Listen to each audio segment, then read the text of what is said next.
Aventure d'Aïna dans la forêt enchantée.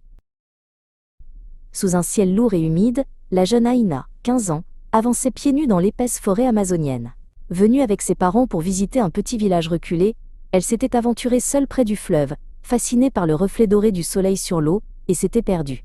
La forêt semblait vivante. Des cris d'oiseaux, des bruissements étranges, et parfois le rugissement lointain d'un jaguar. Aïna respirait vite. Chaque arbre lui paraissait immense, chaque feuille cachait un mystère.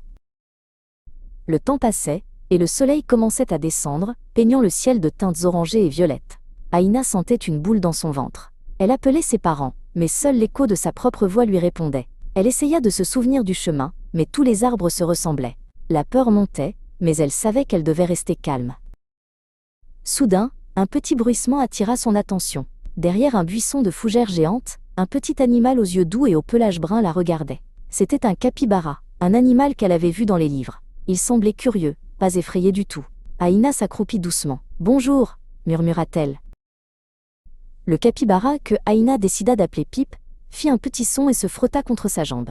Il semblait comprendre sa détresse. Pip se mit à marcher lentement, regardant Aïna comme pour l'inviter à le suivre. Aïna hésita un instant, puis décida de faire confiance à ce nouvel ami. Ensemble, ils commencèrent à avancer, Pip ouvrant la voie. Ils traversèrent un petit ruisseau, Aïna sentant l'eau fraîche sur ses pieds. Pip était agile, et l'attendait de l'autre côté. Alors qu'ils continuaient, Pip s'arrêta brusquement près d'un grand arbre. Il renifla le sol et poussa un petit cri. Aïna se pencha et vit une empreinte de botte, étrangement familière. C'était celle de son père. La nuit était tombée, et la forêt était devenue un monde de sons mystérieux. Pip trouva un creux dans un grand arbre, parfait pour s'abriter. Aïna s'y blottit, le capybara à ses côtés, sa chaleur la réconfortant. Les étoiles commençaient à scintiller à travers les feuilles, comme des milliers de petits yeux veillant sur eux.